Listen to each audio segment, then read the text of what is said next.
एगो गांव में बूढ़ी दादी माँ रहत रहली। उनका एगो बेटा एगो पतो आ वो बूढ़ी आ बूढ़ा उनको स्वामी रहत रहे लोग। तो रोज बूढ़ी माँ तो आँख से अंधा रहली, बाकी तब भी माने वो गणेश जी के पूजा करस, रोज नहा धोआ के पूजा करस। तो पूजा करत करत माने गणेश जी उनका पर खुश हो गईलन कि इतना आँख से अंधा बा तभी हमारा के रोज पूजा करेला। तो उनका गणेश जी दर्शन देलन, एक दिन प्रकट हो गईलन आ कहतरन दादी माँ हमरा से कुछ मांग ला, तारा पूजा कैला से हम प्रसन्न हो गइल बानी, हम तारा सामने खड़ा बानी, तू हमरा से मांग ला। तो दादी माँ कहतरी हमरा तो कुछ नहीं के बुझात, हम का मांगी, तो दर्शन दे देनी उतने में हम खुश बनी। ओकर बाद गणेश जी कहलन कि ठीक बा, तू आज दिन भर सोच ल, फेन बिहान हम तहरा से कहेम, प्रकट होखेम। अपना घर में आज तू पूछ ली कि का मांगे के बा। तो बूढ़ी माँ कहली ठीक बा। तो बूढ़ी अम्मा के बेटा माने काम कवैलन।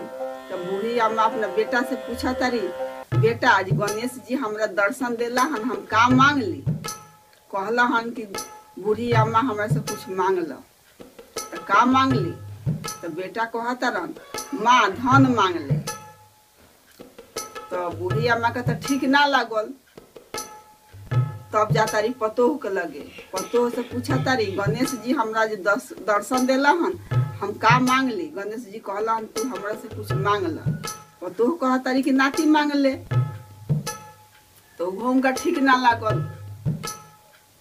तब जा तारी अपना मर्द के लगे, मर्द से पूछा तारी गणेश जी ने आज हमरा दर्शन देला हन आ कहला हन कि कुछ मांग ले। तो का मांग ली। तो मर्द उनकर कहतरन मांग ला हमरा के निमन होखे के आ हम निमन हो जाई, काम धंधा करी।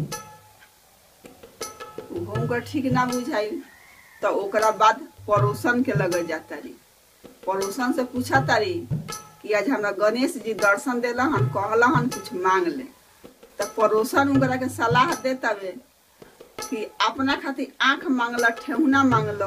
तो उहो उनका ठीक ना बुझाइल। दिन भर सोचत सोचत तो कहतरी ऐसा मांगी कि घरों के लोग खुश रहो आ माने हमहू खुश रही।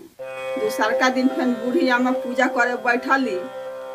तो गणेश जी फिर दर्शन देतनी आ कहतनी बूढ़ी अम्मा सोचले बारू का मांगू।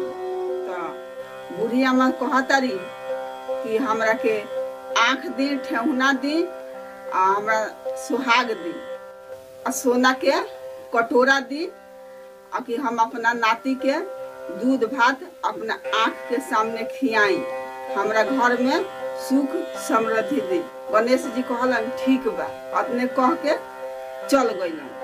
तब से बूढ़ी अम्मा के घर में सुख शांति सब अन्न धन भर गए। जय हो गणेश भगवान।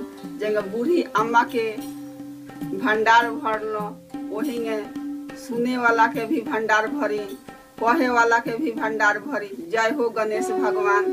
कथा अच्छा लगे तो लाइक करें, हमारा चैनल के सब्सक्राइब करें।